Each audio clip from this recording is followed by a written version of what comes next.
Assalamualaikum soleh-solehah. How are you today? Ketemu lagi dengan Bu Pipit hari ini. Semoga video ini bermanfaat ya. Baik teman-teman, hari ini kita akan membahas tentang subject verb agreement. Do you ever hear that? Oke, kita simak ya. Perhatikan kalimat berikut. Manakah kalimat yang menurut teman-teman paling tepat? Apakah the apple fall atau the apple falls? Ya. Oke, kita coba fokus ya untuk mengetahui jawabannya.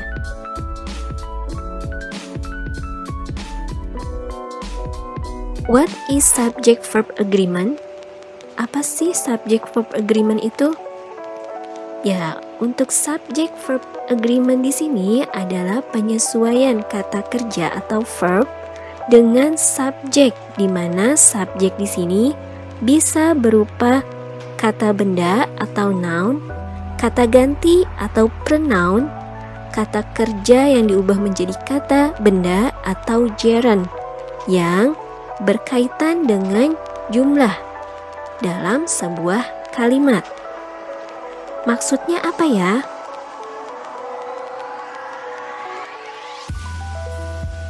Artinya yaitu jika subjeknya singular, maka verbnya pun juga singular. Ya, jadi jika subjek singular, verbnya juga singular. Dan juga jika subjeknya plural, maka verbnya pun juga plural. Ya, jadi sama-sama, tidak boleh berbeda. Nah, jika teman-teman masih bingung, apa sih singular dan plural itu? Ya, teman-teman bisa lihat di video penjelasan Bu Pipit di kelas 4. Ya, teman-teman bisa klik link pada kolom deskripsi di bawah ini. Nanti teman-teman lihat penjelasan singular dan plural. Oke.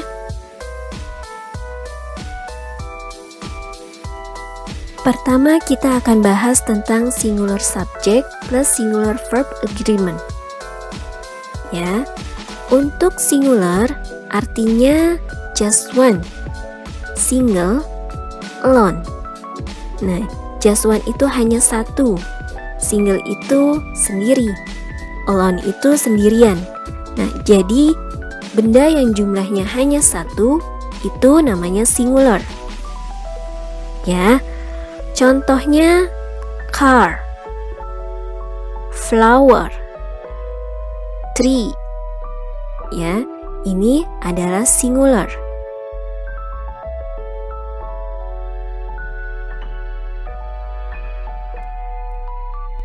Untuk singular verb, ya, singular verb kata kerja yang sendiri itu contohnya drinks, eats, washes, catches. Ya. Ingat ya, singular itu artinya just one, hanya satu, single, sendiri, alone, sendirian. Ya, maka kata kerjanya ini ditambahkan s atau es untuk menjadi singular verb. Ya, jadi kata kerja dasarnya itu drink.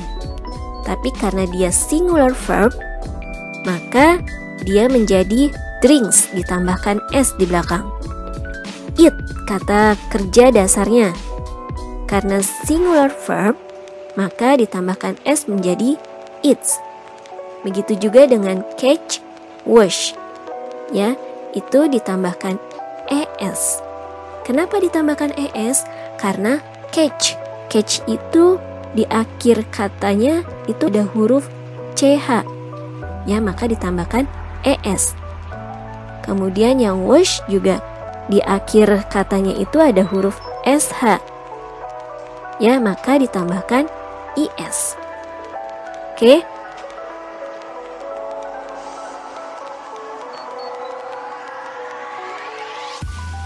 Baik teman-teman, perhatikan contoh kalimat berikut. A bird sings.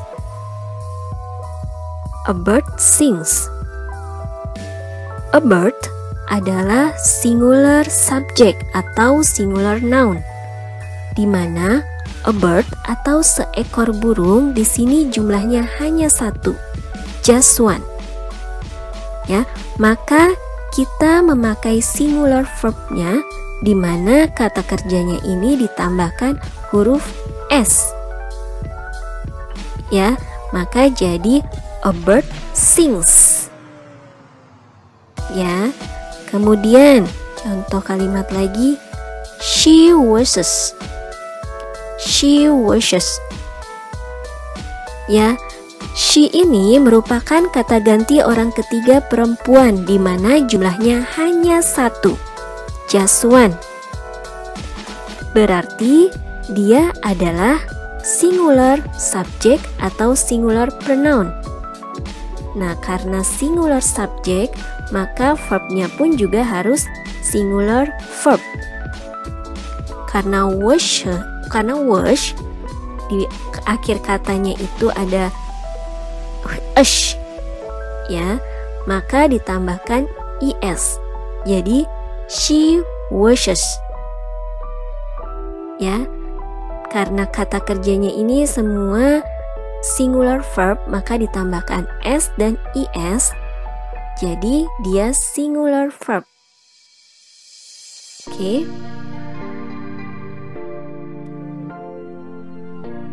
Coba teman-teman tebak yang manakah kalimat yang tepat di bawah ini. Oke. A boy dances atau a boy dance. Bu Bibi tunggu ya.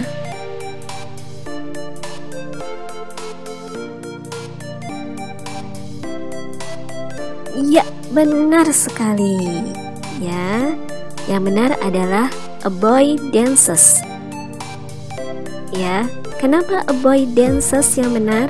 Karena a boy itu seorang anak laki-laki. Ya, dia termasuk singular noun atau singular subject. Maka kata kerjanya pun harus singular verb. Ya, jadi a boy dances ditambahkan s di akhir kata kerja. Ya.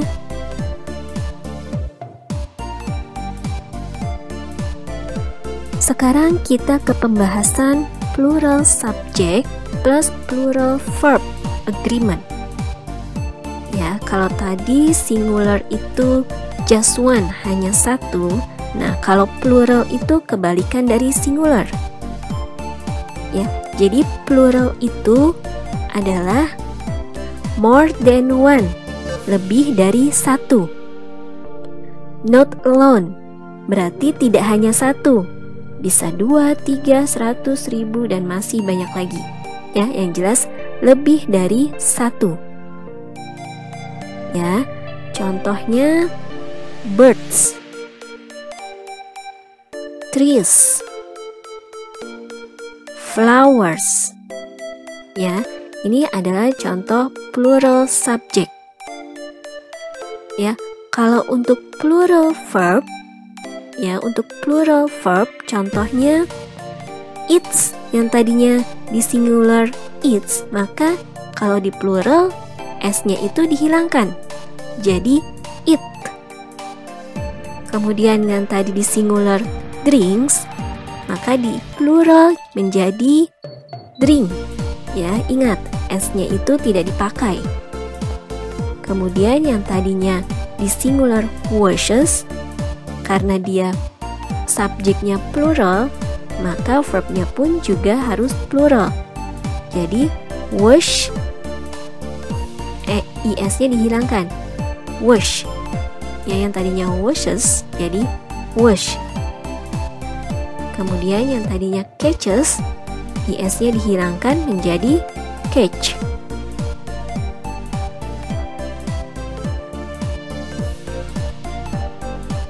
Perhatikan kalimat berikut. Flowers bloom. Ya, flowers bloom. Karena flowers di sini jumlahnya banyak atau lebih dari satu, maka dia adalah plural subject. Nah, kata kerjanya pun juga harus plural verb. Ya, jadi flowers bloom.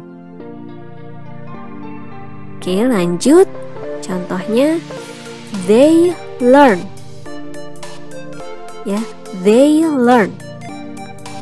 They di sini jumlahnya lebih dari satu. Ya, they-nya jumlahnya lebih dari satu. Maka dia adalah plural subject atau plural pronoun. Ya, maka verbnya pun juga harus plural verb. Maka jadinya they learn. Sekarang teman-teman coba tebak kembali ya, manakah kalimat yang tepat? The children plays with toys atau the children play with toys? Oke, Bu Pipit tunggu jawabannya.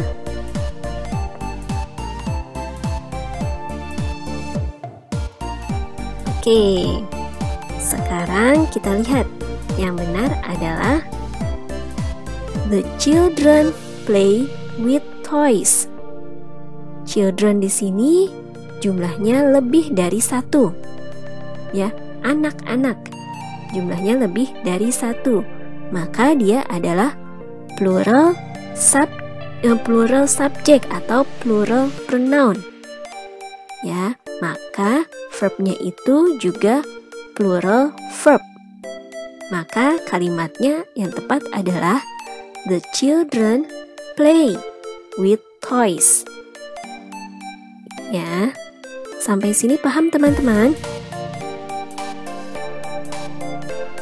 Baik teman-teman, di penghujung pertemuan kita hari ini, Bu Pipit minta teman-teman untuk mencatat materi hari ini di buku tulis, lalu teman-teman kerjakan latihan yang Bu Pipit berikan nanti.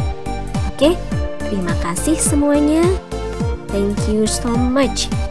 Keep healthy and see you. Assalamualaikum warahmatullahi wabarakatuh.